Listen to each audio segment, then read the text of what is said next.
Ayun guys, welcome back again to my channel. Medyo mainit na dito, Ars, kaya ayan, magpapayong muna tayo. Bibili ako ng makain. Kasi fasting tayo, anong oras na?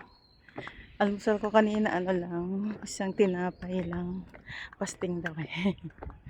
Wala na kasi akong ulam sa bahay, puro karne yung nandoon. Kaya tingin ako kahit ano lang, siguro. Kahit burger or ano. Let's go guys. Dito na ako dumaan banda sa may likod kasi sa may likod may park yan. Ayan. Ang ganda lang. Kaso nga lang napapatagal ako pag dito ako dumadaan kasi hindi pwedeng hindi ko muna ma-moment itong mga to. At dahil alam nyo naman ako ay talagang nature lovers, tsaka pagdating sa bulaklak, ay grabe. Wow. Hindi ko talaga to palalagpasin.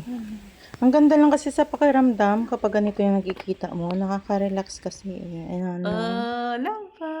Look at me. Lamba. Lamba. Look at me. Saan ka na? Ayun, thank you guys for watching.